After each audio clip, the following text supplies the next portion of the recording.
अब हमारी बारी आपको गिफ्ट देने की, आपको वो खुशखबरी देने की जिसकी मैं बात कर रही थी।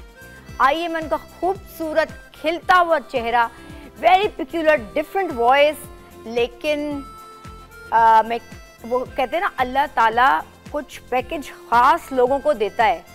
भाई मुझे दे दिया, थोड़ा बहुत एवं थोड़ा सा फजूल सा बोल लेती हूँ, लेकिन उनको न सिर्फ बोलने का, गाने का, लिखने का, अदब आदाब, मतलब वो एक ऐसी शख्सियत हैं जिनका चलने फिरने से लेके मेरा तो दिल चाहता है मैं हर चीज़ को कॉपी करूँ।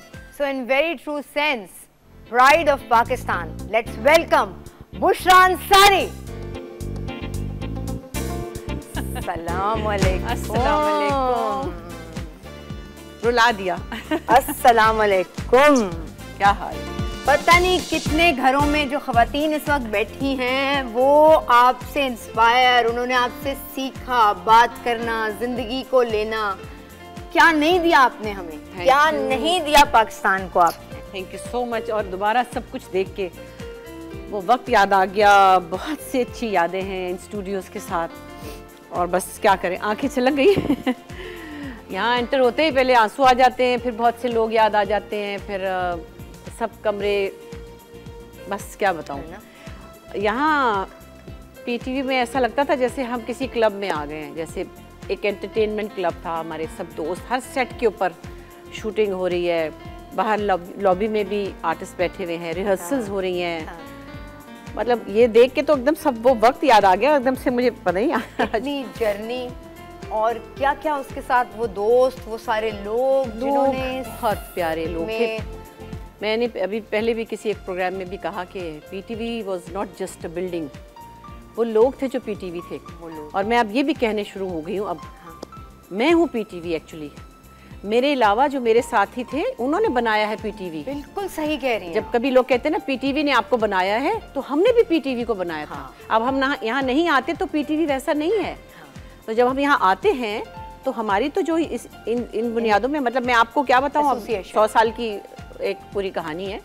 मैं इस सेंटर पे लाहौर से पहली बार आई थी तो मैं 11 साल की थी, और मुझे खास तौर पे ट्रेन का टिकट दे के बुलाया गया था। मतलब बड़ी बात थी उस वक्त, मेरी अम्मी को भी दिया गया था।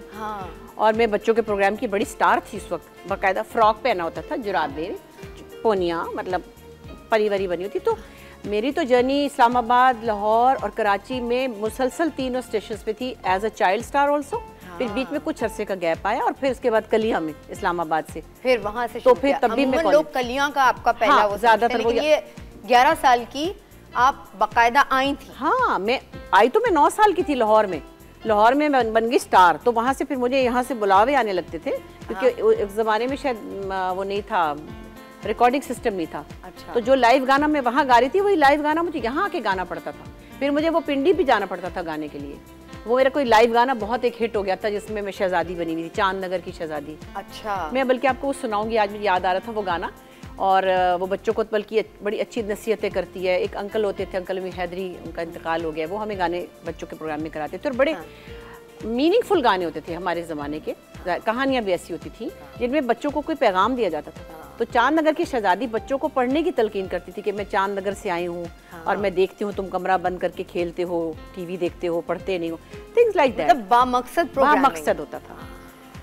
तो खैर बहरहाल अच्छा वक्त गुजरा और बहुत कुछ। बट 9 साल जब, मतलब आप 9 साल की थी, उससे सिलसिला छूटा हुआ ये सारा। अच्छा, एक 9 साल की बच्ची और एक बड़ी अदबी घराने से एक ऐसी बच्ची, और राइटर और फिलोसोफर, और उनकी बच्ची को का टीवी में आना आराम से कोई मसला नहीं। एक्चुअली तो उस वक्त तो मैं बहरे छोटी बच्ची थी, और मैं खलील अहमद साहब का एक प्रोग्राम होता था, जैसे कलियों की माला यहाँ से सुहेल साहब करते थे।